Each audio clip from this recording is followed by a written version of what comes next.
ओम नमो भगवते वासुदेवाय. श्रीमद भागवत महापुराण स्कंद दुसरा अध्याय 4.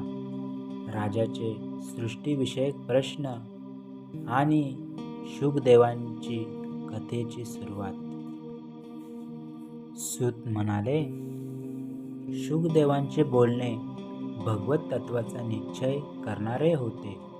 उत्तरेचा पुत्र राजा परीक्षिताने ते वचन ऐकून आपली शुद्ध बुद्धी भगवान श्रीकृष्णाच्या ठिकाणी अनन्य भावाने समर्पित केली.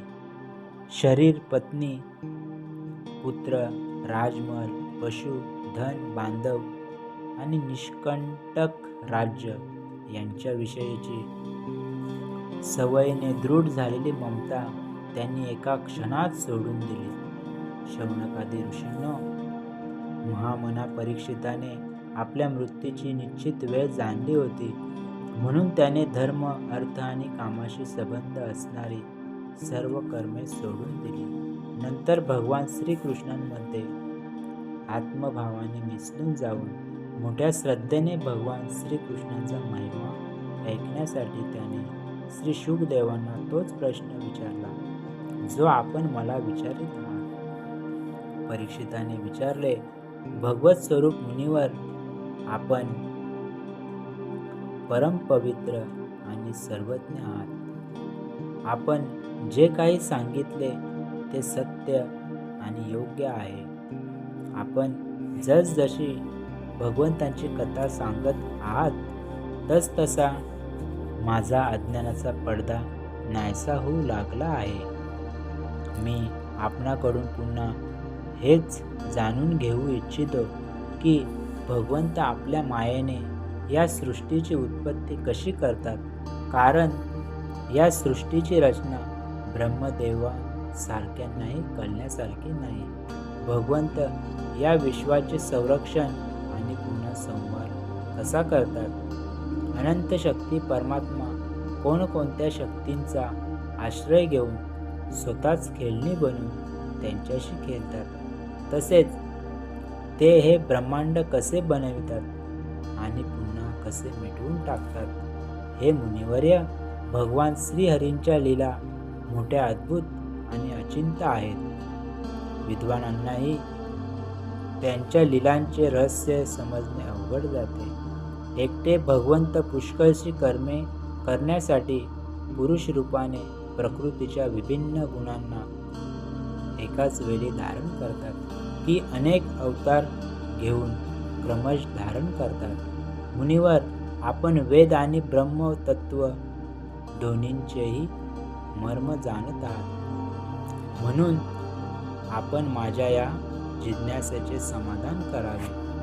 सूत म्हणाले, जेव्हा परीक्षिताने भगवंताच्या गुणांचे वर्णन करण्याविषयी अशा प्रकारे प्रार्थना केली, तेव्हा शुकदेवांनी भगवान श्रीकृष्णांचे वारंवार स्मरण करून प्रवचनाला प्रारंभ केला.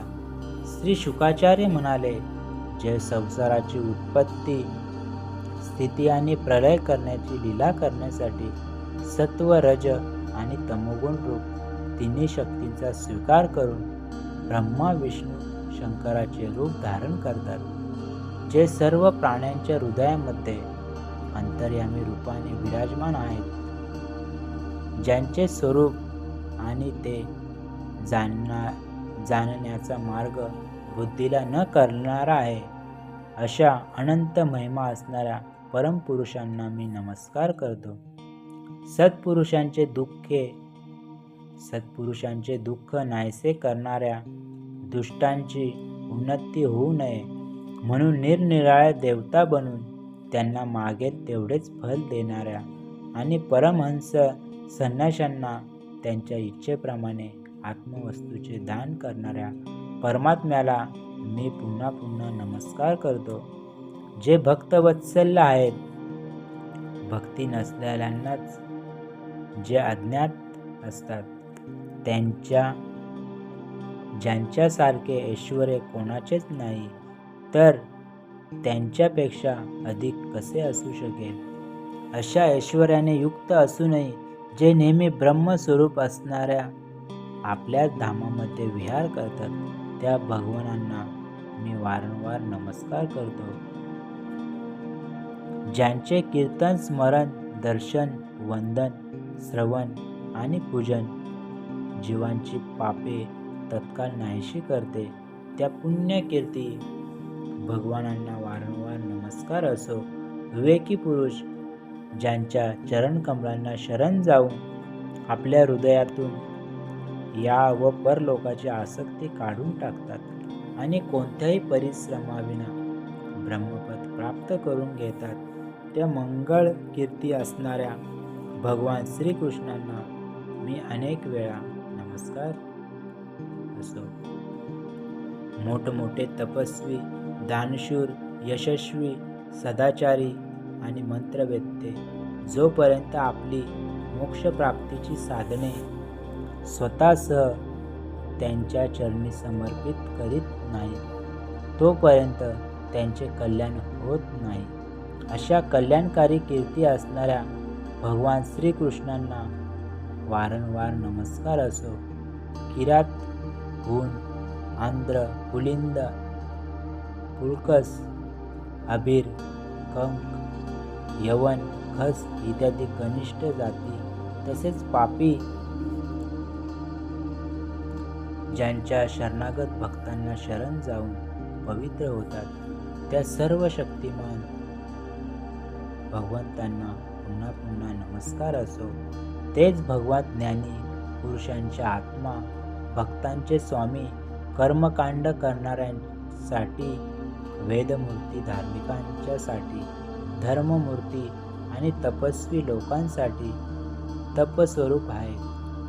ब्रह्मदेव, शंकर इत्यादी देवसुद्धा शुद्ध हृदयाने त्यांच्या स्वरूपाचे चिंतन करतात आणि आश्चर्यचकित होऊन राहतात. ते माझ्यावर कृपेचा वर्षाव करत. लक्ष्मी देवीचे पती, सर्व यज्ञांचे भोगते आणि फल देणारे, प्रजेचे रक्षक, सर्वांच्या अंतर्यामी, सर्व लोकांचे पालन करते, पृथ्वी देवीचे स्वामी, अंधक, कृष्णी आणि यादवांचे प्रमुख, तसेच आधार, भक्तवत्सल आणि संतांचे सर्वस्व असे श्रीकृष्ण माझ्यावर प्रसन्न होत. विद्वान पुरुष ज्यांच्या चरणकमलांच्या चिंतनरूप समाधीने शुद्ध झालेल्या बुद्धीच्या द्वारा आत्मतत्वाचा साक्षात्कार करून घेतात आणि आपापल्या आवडीनुसार ज्यांच्या स्वरूपाचे वर्णन करीत राहतात, ते भगवान मुकुंद माझ्यावर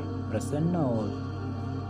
ज्यांनी सृष्टीच्या उत्पत्तीच्या वेळी ब्रह्मदेवाच्या हृदयात आधीच्या कल्पाची स्मृती जागृत करण्यासाठी सरस्वती देवीला प्रेरित केले, तेव्हा ती स्वतः अंगांसहित वेदरूपाने त्यांच्या मुखातून प्रगट झाली. ते ज्ञानाचे मूळ कारण असलेले भगवान माझ्यावर कृपा करत. भगवंतच पंचमहाभूतांपासून या शरीरांना निर्माण करून त्यामध्ये जीवरूपाने शयन करतात आणि या 5 ज्ञानेंद्रिय, 5 कर्मेंद्रिय, 5 प्राण व मन या 16 कलांनी युक्त होऊन 16 विषयांचा उपयोग घेतात. ते भगवान माझ्या वाणीला अलंकृत करत. ज्यांच्या मुखकमलातून मकरंदाप्रमाणे पाझरलेल्या ज्ञानमय अमृताचे जे संत पुरुष सेवन करतात, त्या वासुदेवावतार सर्वज्ञ भगवान व्यासांच्या चरणी माझा नमस्कार असो. परीक्षिता, वेदगर्भ स्वयंभू ब्रह्मदेवाने नारदांनी प्रश्न विचारल्यावरून हेच सांगितले होते. त्याचा स्वतः भगवान नारायणांनी त्याला उपदेश केला होता आणि तेच मी तुला सांगत आहे. अध्याय 4 समाप्त. हरिओम तत्सत.